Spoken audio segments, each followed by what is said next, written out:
Hi, Shalom. I'm gonna make a really quick video. I want to just kind of run through this because my computer keeps cutting me off.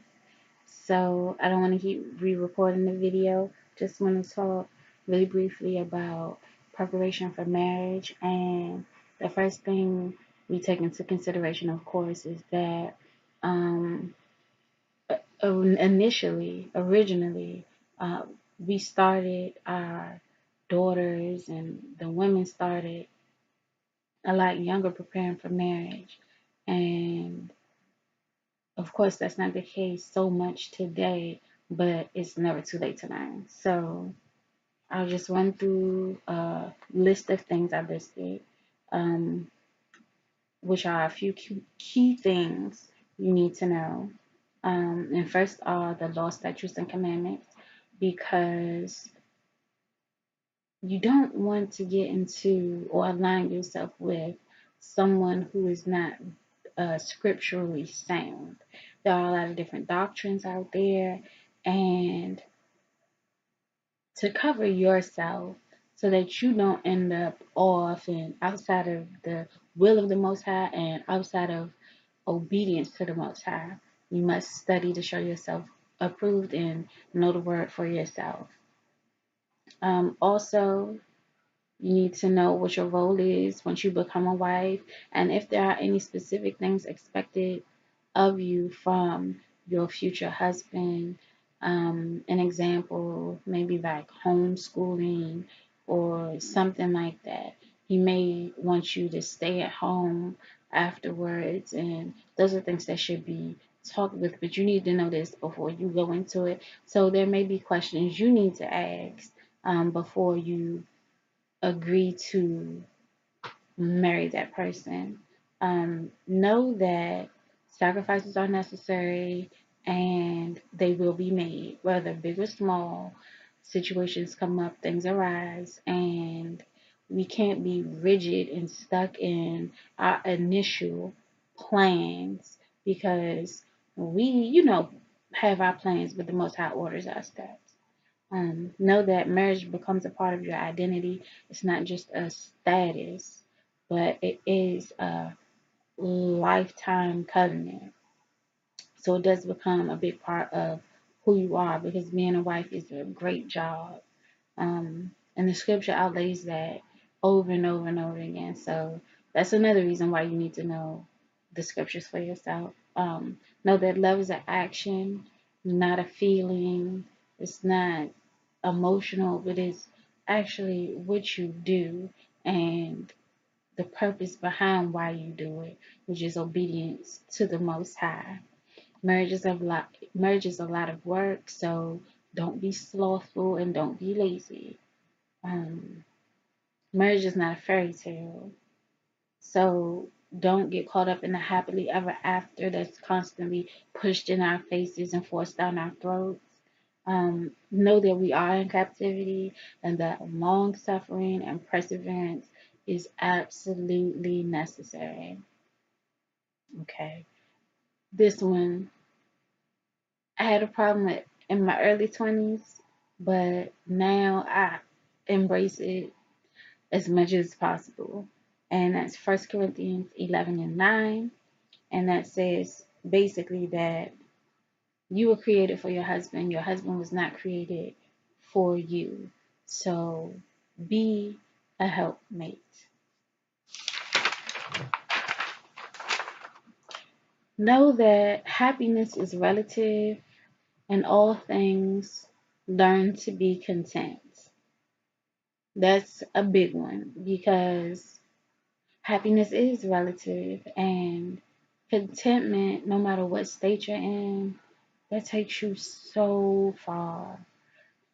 Whether you're married or not, but definitely in marriage. Be thankful for who you have, be thankful for what you have and what the Most High has done, and don't compare and desire, don't covet, don't envy, don't be jealous of another situation because you don't know the truth behind what's going on with that. Just definitely be content with where you are. The Most High has you in that place for a reason. And I'm talking about within marriage because things come up and stuff like that. Okay. Perfection in the flesh doesn't exist. It exists in the spirit through the Most High's righteousness. So don't expect that person to always be perfect. And a lesson I had to kind of give to myself was I won't always be able to be perfect 100% of the time. So always give your best efforts, you know, and yeah, just do your best every time. Um, give hugs, not headaches.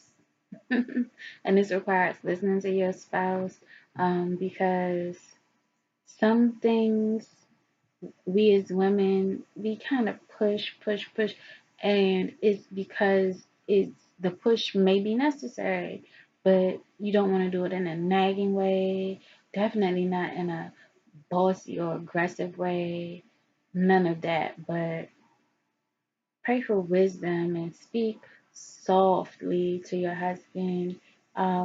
Be kind to him and convey those things. Be affectionate and just don't harass him.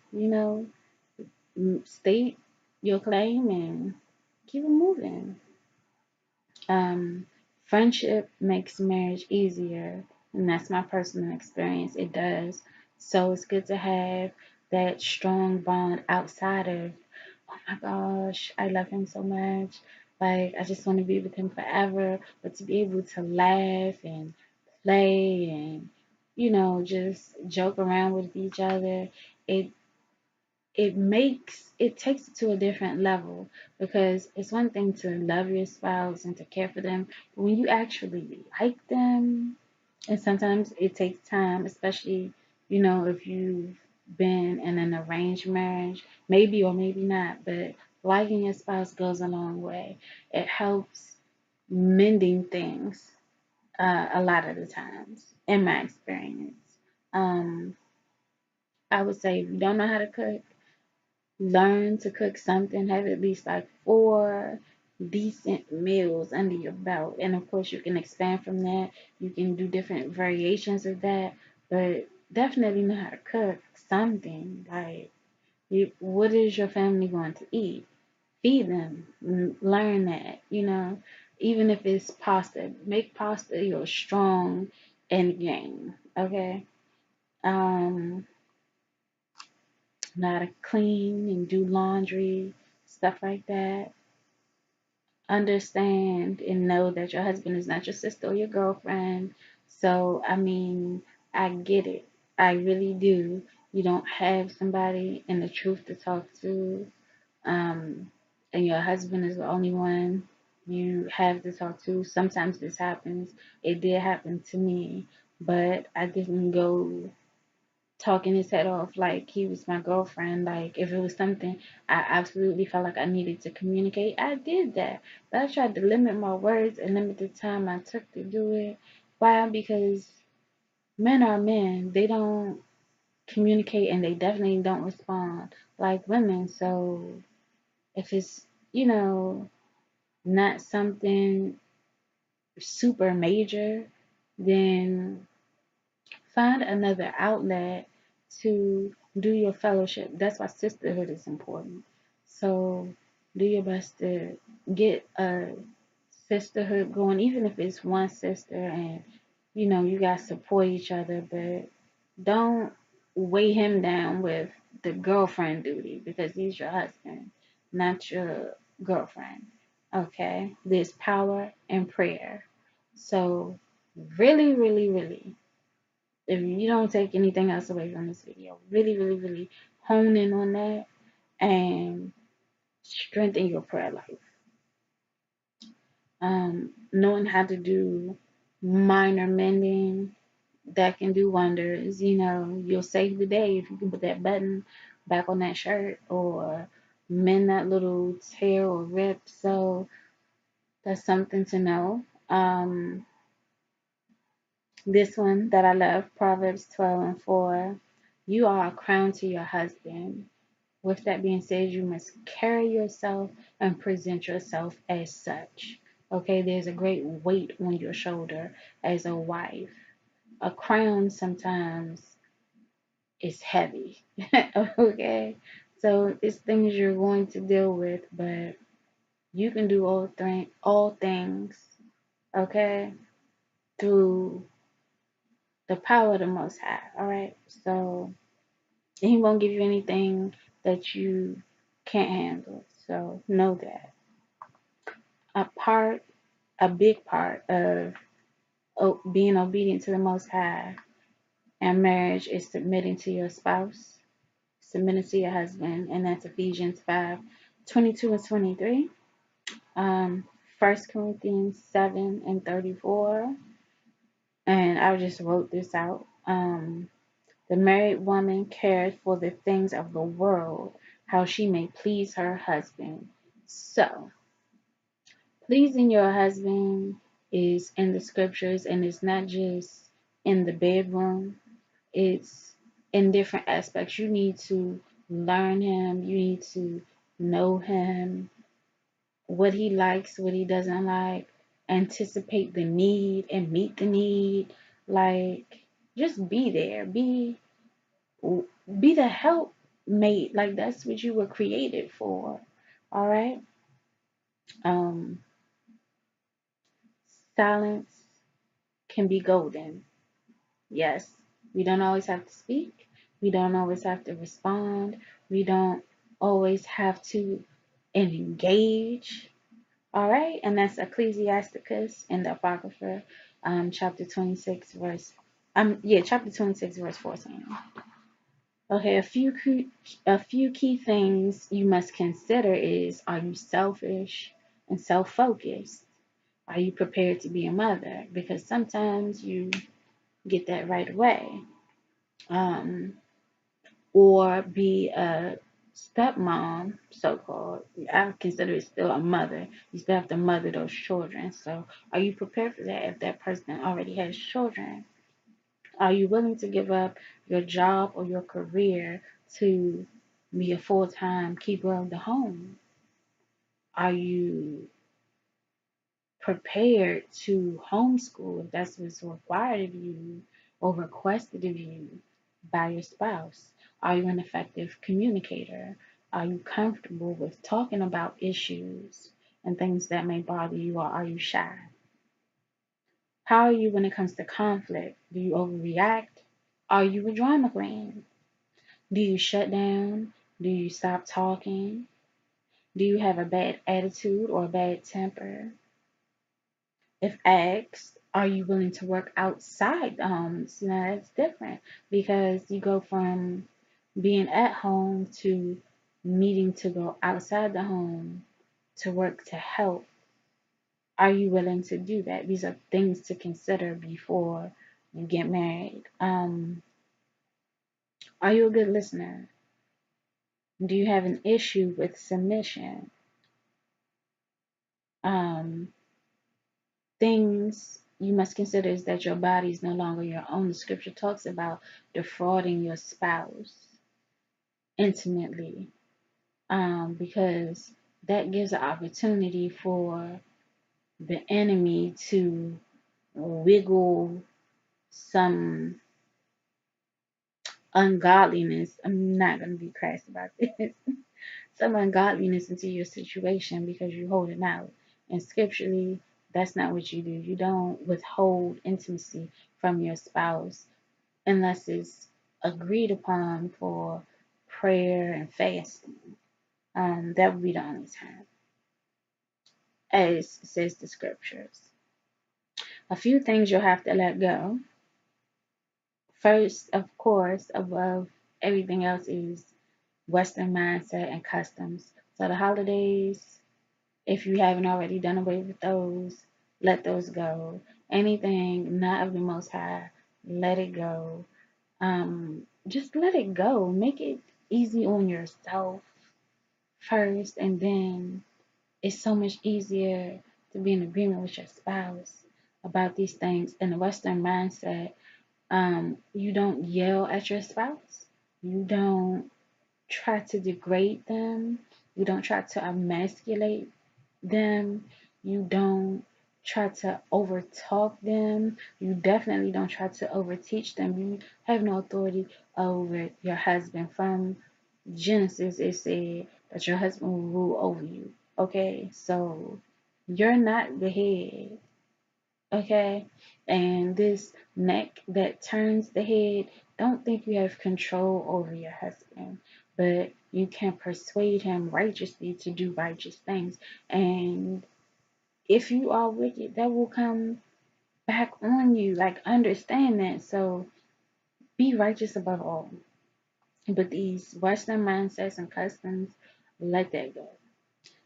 Doing things the way you've always done them, you might have to let that go. Even in cooking, perfect example. I always like my eggs scrambled. My husband liked his eggs fried. When we first got married, I always scrambled the eggs. Then he let me know he likes them fried. Did I keep scrambling the eggs because that's what I like? Of course not. And now I don't even eat eggs. So, I mean, but I still fry his the way he likes it because that's submission. That's catering to your husband. That's caring for the things of your husband. And that's just something small, but that's an example of doing things the way you've always done them. Don't do that. Having the last word, even in your mind. Okay? Like, we have to renew our mind. So don't still be going off in your head. Like, sometimes you have to pray and have the Spirit of the Most High shut it down for you because you and yourself lack that ability. Okay? So let it go. Like, don't be argumentative. Thinking you can do single-ish things, single-ish, like hanging out with your girlfriends like you used to and stuff like that. You need to check in with your husband. I say ask first. Don't just go off and decide they ask you out or you leaving and stuff. We don't do stuff like that. We respect our household and we respect the head of our household. So you check with him first and then you may have to check in. And that's just, of course, another example of single-ish stuff, but you'll have to let that go. Me time as a priority, you're gonna have to get in where you fit in, I'm being honest.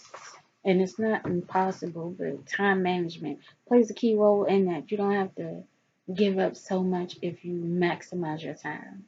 Um, Male friends may have to give those up unless your husband knows them and says it's okay to continue that relationship with them because the scripture does say, sit not with another man's wife. So you definitely need to consider these things. Um, any manipulative behaviors you have, let those go.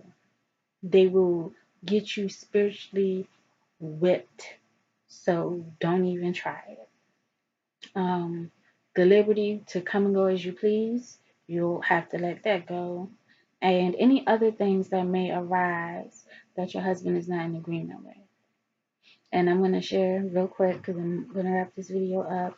This Facebook post that I came across a couple days ago, and it's called 10 Traps That Trip Up Trying to Be Submissive Wives.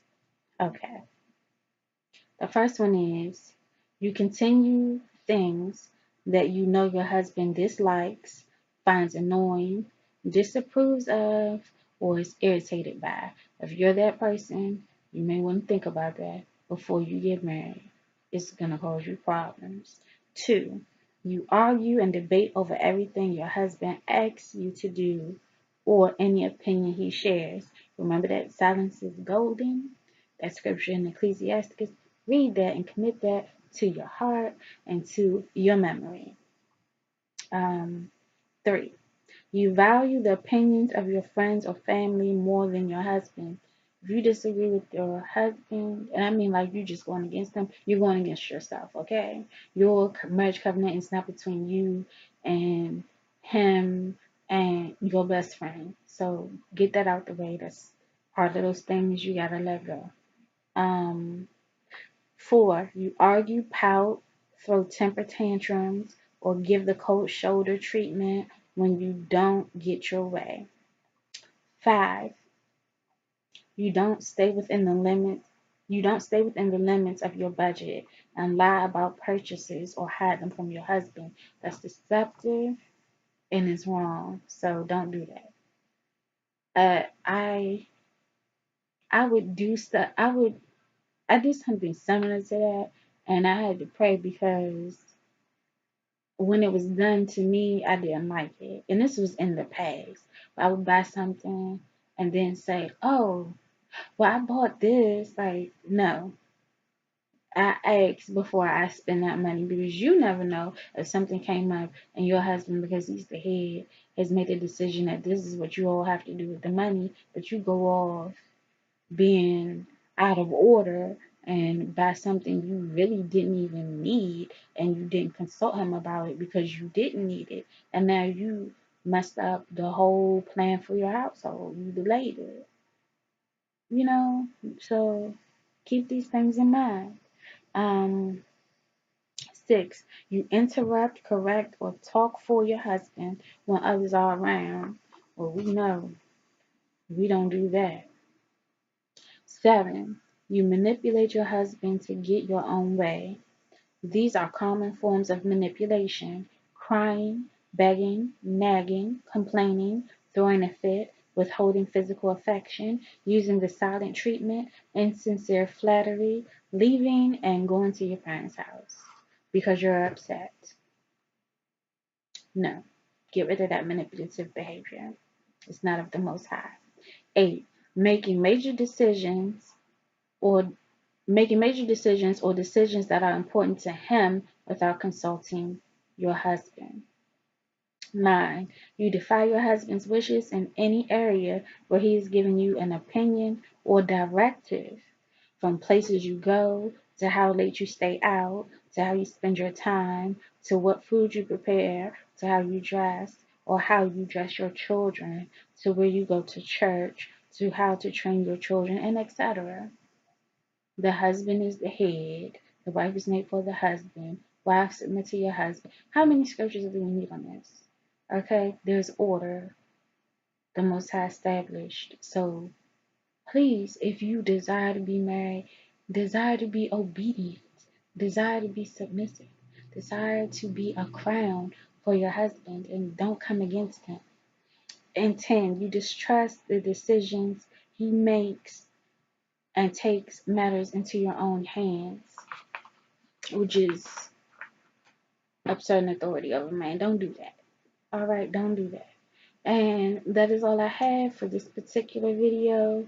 If you have any questions, comments, definitely leave those. Sisters, if you have any gems of wisdom to add for our single sisters or those who may be betrothed, or those debating on whether or not they even want to go that route, definitely please share yours in the comment section below. And until the next video, the water for watching, and shalom. Blessings to you and your house.